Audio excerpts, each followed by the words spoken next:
कहानी एक टाउन की है जहाँ से 35 साल पहले 3 लड़कियों का मर्डर हुआ था, जिनकी कहानी आज हैलोवीन के दिन इस्लामी न्यूज रिपोर्टर्स सबको बता रहा है। जिन लड़कियों का मर्डर हुआ था उन तीनों की ही उम्र 16 साल थी और तीनों को ही 16 बार स्टैब करके मारा गया था। किलर ने ये सभी मर्डर मास्क पहन कर किए थे, इसीलिए वो आज तक पकड़ा नहीं गया। उसने क्योंकि 16 साल की जवान लड़कियों को मारा था, इसीलिए उसका नाम स्वीट 16 किलर के नाम से मशहूर हो गया। लोग उससे डरने लगे, यहाँ तक कि लोग अब हैलोवीन पर भी उसी का गेटअप लेने लगे थे। खैर सीन अब जिमी नामी एक लड़की की तरफ शिफ्ट होते हैं जिसकी एक दोस्त है अमील। ये दोनों कॉन्सर्ट में जाना चाहती है पर इनके पेरेंट्स इन्हें इजाजत नहीं दे रहे।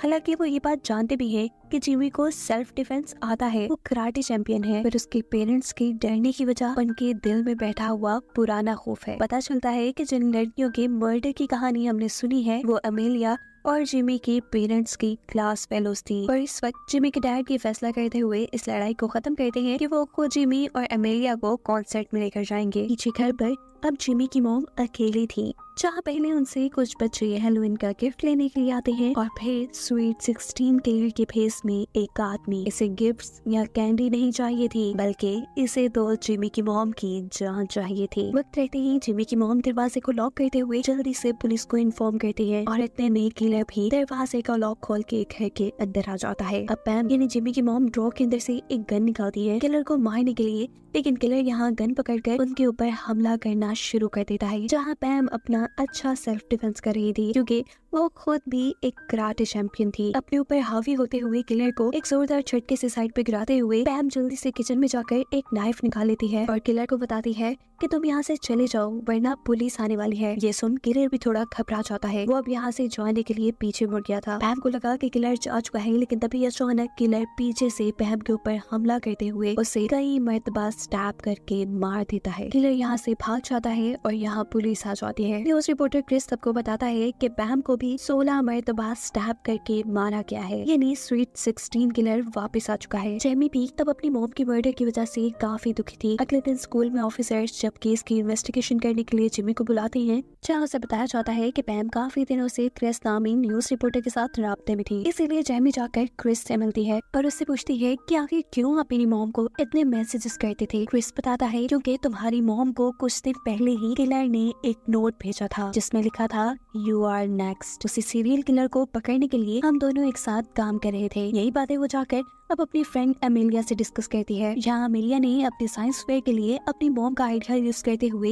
एक टाइम मशीन बनाई थी। जिमी नोटिस कहती है कि उसने टाइम मशीन में उसी डेट को एंटर किया हुआ है जब आज से 35 साल पहले स्वीट 16 किलर के हाथों इनकी मॉम के फ्रेंड्स का मर्डर हुआ था। जिस बारे में अमेलिया जिमी से कहती है कि अगर हमने पास्ट में जाकर पहले होने वाले मर्डर्स को रोक दिया तो तुम्हारी मॉम भी आज जिंदा तुम्हारे साथ होंगी। पर प्रॉब्लम ये है कि ये टाइम मशीन काम ही नहीं कर रही। अब रात होने पर अमेलिया और जेमी दोनों ही इस टाइम मशीन के पास थे। वो लोग अपनी बातें ही कर रहे थे कि अचानक स्वीट 16 किलर जेमी पे भी हमला करने के लिए आ जाता है। वो अपने आप को बचाने के लिए टाइम मशीन के अंदर छुप जाती है, जहाँ अभी भी वो किलर जेमी को स्टैब करने की कोशिश कर रहा था और गलती से उसका चाकू टाइम मशीन के अंदर स्टैब हो जाता है। ऐसा करते ही टाइम मशीन चालू हो जाती है और देखते ही देखते जिमी पहुंच जाती है उसी डेट में जब स्वीट 16 किलर ने पहला मर्डर किया था। उसकी टाइम मशीन भी अब खराब हो चुकी थी। वो सबसे पहले इस टाइम मशीन को छुपाती है और फिर अपने मॉम डैड के कॉलेज में आ जाती है। स्कूल में उसे वही तीनों लड़कियां भी मिल जाती हैं जिनका मर्डर हुआ था और यहाँ एक लड़की जिमी को बहुत सी बॉल्स मारती है। जिमी को मालूम होता है कि ये उसकी मॉम पैम ही है जो अपने स्कूल टाइम में काफी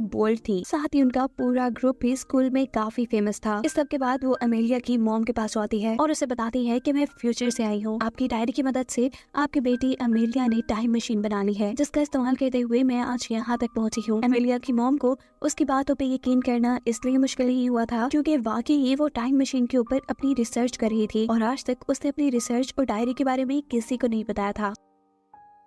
जेमी अमेलिया की मॉम को बताती है कि आज रात आपके ग्रुप की 3 लड़कियों का मर्डर हो जाएगा और साथ में काफी सालों बाद वही किलर मेरी मॉम को भी मारेगा। मैं बस ये सारी चीजें ठीक करने के लिए यहाँ आई हूँ। जेमी अमेलिया की मॉम को अब अपनी टाइम मशीन के पास लेकर आती है और बताती है कि पहले तो ये टाइम मशीन काम नहीं कर रही थी और फिर जब किलर ने मुझे मारने की कोशिश की तो गलती से उसका चाकू इस टाइम मशीन में स्टैब हो गया और फिर अचानक ये मशीन चल पड़ी। अमेलिया की मॉम बताती है कि इसमें सिर्फ एक कंडक्टर की कमी थी जो इस चाकू ने पूरी कर दी और ऐसे ही ये चल गई। और अब अमेलिया की मॉम उसकी खराब हुई टाइम मशीन को ठीक करने लग जाती हैं, क्योंकि इसी के जरिए तो जेमी ने अपनी टाइम में वापस आना था। जेमी के टाइम में यानी फ्यूचर में दिखाया जाता है कि जेमी के गायब होने पर उसके डैड के साथ बहुत से लोग परेशान हैं। पुलिस ऑफिसर्स भी उसे ढूंढने की कोशिश में है, जहां अमेलिया ऑफिसर्स को बताती है कि जेमी मेरी बनाई टाइम मशीन के जरिए पास्ट में जा चुकी है, सिवाय न्यूज रिपोर्टर क्रिस के। यहाँ पास्ट में दिखाया जाता है कि अमेलिया की मोम और जिमी अब उस पार्टी में आई है जहाँ पर पहला मर्डर होगा। वो यहाँ आकर पैम यानी अपनी मोम के ग्रुप को बताती है कि आप लोग संभल के रहें, आप लोग के इर्द गिर्द खतरा है। पर ये लोग तो उसकी कोई बात नहीं सुनते और उसका मजाक उड़ाते हुए उसे यहाँ से बाहर निकाल देते हैं। लेकिन फिर भी जेमी हार नहीं मानती और वो पार्टी में इन चारों के ऊपर ही नजर रखे हुए थी। हम देखते हैं कि पैम की एक साथी ऊपर अपने बेडरूम में थी, तभी अचानक उसे स्वीट 16 किलर मास्क में नजर आता है, जिसे वो अपना फ्रेंड समझ रही थी। वो किलर अब उसके पास आता है और बेदर्दी से 16 मर्तबा उसके जिस्म में स्टैब करते हुए उसका खून कर देता है। उसकी आवाज सुनकर जल्दी से जिमी और पैम उसके कमरे में आते हैं और उसको मरा देखकर पैम की हालत बहुत ज्यादा खराब हो जाती है। जिमी उसे संभाल कर पार्टी से बाहर लेकर आती है और यहाँ पर पैम पूछती है कि तुम्हें कैसे पता था कि हम में से किसी की जान खतरे में है। तब जिमी उसे सच ना बताते हुए ये कहती है कि मुझे बस फ्यूचर के वियन आते हैं, इसी वजह से मुझे ये बात पता थी। यहाँ फ्यूचर में हम देखते हैं कि अमेलिया के पास क्रिस आया है। वो उसे बताता है कि मुझे हमेशा से ये बात याद थी कि सबसे पहले जिस लड़की का मर्डर हुआ था वो बेडरूम में नहीं बल्कि गैरेज में हुआ था, पर अब अगर पास्ट की फोटोज देखी जाए तो मर्डर बेडरूम में नजर आ रहा है। जिस पर अमेलिया उसे समझाती है कि क्योंकि जिमी फ्यूचर से पास्ट में गई है, हो सकता है कि इसीलिए पास्ट बदल गया हो। यही पास्ट की फोटोज में अमेलिया को जिमी भी नजर आती है और कुछ ही देर बाद उसे जिमी का एक मैसेज भी मिलता है, जिसमें उसने लिखा था कि तुम्हारी टाइम मशीन के अंदर एक कंडक्टर की कमी थी। जिसके बाद अमेलिया दोबारा टाइम मशीन बनाने में लग जाती है। पास्ट में हमें दिखाया जाता है कि जिमी अपनी मॉम के ग्रुप के साथ है। सभी अपने फ्रेंड की मर्डर की वजह से उदास हैं और यहाँ जिमी उन्हें आइडिया देती है एक पार्टी करने का, यहाँ से कहीं दूर जाकर। अब इसी टाइम उनकी क्लास स्टार्ट हो जाती है और जिमी यहाँ एक ऐसे लड़के के पास बैठती है जिसकी राइटिंग उसे बिल्कुल अपनी मॉम की किलर की राइटिंग जैसी लग रही थी। अब अगले दिन ये लोग पार्टी करने के लिए जिस घर में आए थे, जेमी देखती है कि ये वही घर है जहाँ पे दूसरा मर्डर हुआ था। पैम के ग्रुप ने यहाँ पे अपने दूसरे फ्रेंड्स को भी बुलाया हुआ था। सभी स्विमिंग पूल में काफी एंजॉय कर रहे थे, जबकि दूसरी तरफ जेमी काफी परेशान थी क्योंकि किलर का अभी तक उसे कोई सुराग नहीं मिला था। आज जिस लड़की का असल में मर्डर होना था उसके रूम में पैम की दूसरी फ्रेंड लेटी हुई थी, जहाँ किलर अब उसे मारने के लिए आ जाता है। वो उससे बचने के लिए वहाँ से भागती है और सभी को उसका शोर सुनाई दे जाता है। ये सब लोग वहाँ आ जाते हैं, लेकिन इससे पहले कि ये लोग कुछ कर पाते, उस लड़की को बचा पाते, वो किलर 16 बार स्टैब करके इस लड़की को मार चुका था। पास में जिमी और जिमी के डैड इस किलर को पकड़ने की कोशिश करते हैं, लेकिन ये किलर बड़ी आसानी से दोनों को मारकर गिराकर यहाँ से भाग जाता है और इस मर्डर की रिपोर्ट करते हैं पास्ट में क्रिस के डैड। यहीं पर अमेलिया की मॉम आकर जिमी को बताती है कि मैं तुम्हारी टाइम मशीन ठीक नहीं कर पाऊंगी क्योंकि उसमें काफी सारे पार्ट्स ऐसे लगे हैं जो फ्यूचर के हैं। लेकिन परेशानी की बात नहीं, मैंने टाइम मशीन का एक छोटा और मेजर पार्ट बना लिया है। इसे एक बड़े पावर हाउस की जरूरत है जिसके बाद ये काम करने लगेगा। अभी ये लोग बातें ही कर रहे थे कि यहाँ सामने जिमी को उस लड़की का ट्रक नजर आता है जिसकी राइटिंग उसे किलर से मिलती जुलती लगी थी।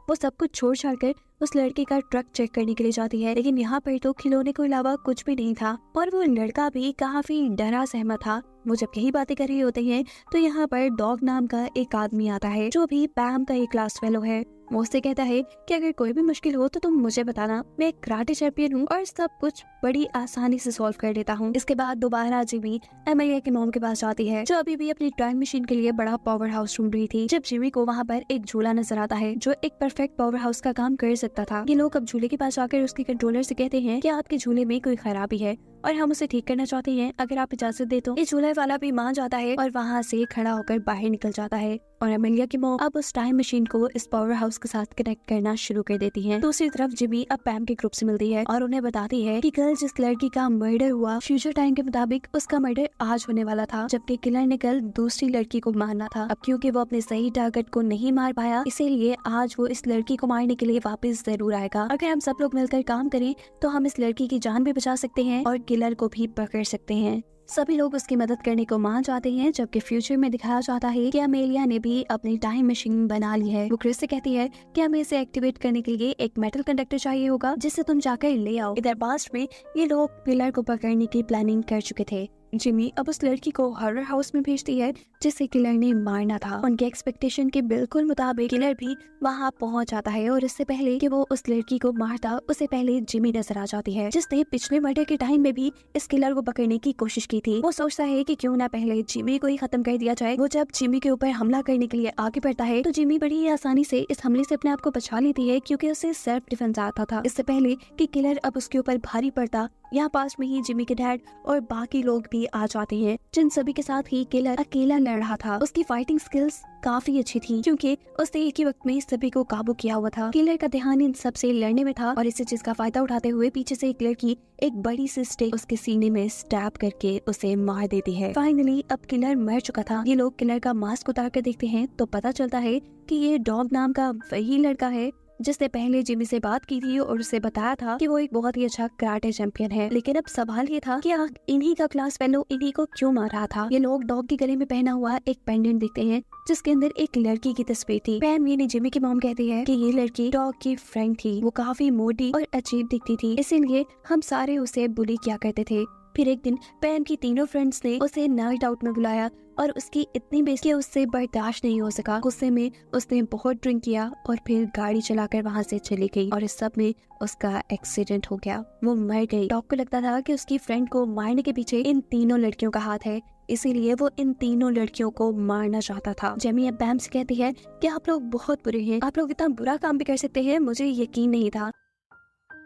पैम कहती है नहीं मैं उस दिन पार्टी में भी नहीं थी। लेकिन जेमी उसकी कोई भी बात सुने बगैर वहाँ से बाहर चली जाती है। उसे अफसोस हो रहा था कि पैम जैसी बुरी लड़की उसकी मॉम है। अभी ये लोग यही बातें कर रहे होते हैं कि स्वीट 16 किलर के भेस में कोई और आदमी आकर पीछे से तीसरी लड़की को भी मार देता है, जिसकी जान अभी जेमी ने बचाई थी। इसे देखकर ये सब लोग डर जाते हैं और जेमी बताती है कि असली किलर को हम मार चुके हैं। मुझे लगता है कि ये किलर फ्यूचर से आया है अमेलिया की टाइम मशीन का इस्तेमाल करते हुए। यहाँ सीन कट होकर दिखाया जाता है कि फ्यूचर में अमेलिया का मर्डर हो चुका था। यहाँ पास्ट में दिखाया जाता है कि फ्यूचर से आए हुए इस किलर ने जाकर पास्ट के टाइम रिपोर्टर को यानी क्रिस के डैड को भी मार दिया था। इसी सारी अफरा तफरी के अंदर अमेलिया की मॉम टाइम मशीन को एक्टिवेट कर देती है और जेमी से कहती है कि तुम तो एटलीस्ट अपने टाइम में वापस जाओ, अगर तुम्हें यहाँ कुछ हो गया तो सब कुछ बर्बाद हो जाएगा। जेमी टाइम मशीन के अंदर आ जाती है और किलर उसे भी मारने के लिए टाइम मशीन में आ जाता है। वो यहाँ जिमी को मार ही देता, पर इतने में पैम यहाँ पे आती है और वो पीछे से किलर का गला पकड़ लेती है। किलर ने एक ही झटके में पैम से अपनी जान छुड़वा ली थी। अब ये दोनों किलर से लड़ने की कोशिश में थी, लेकिन किलर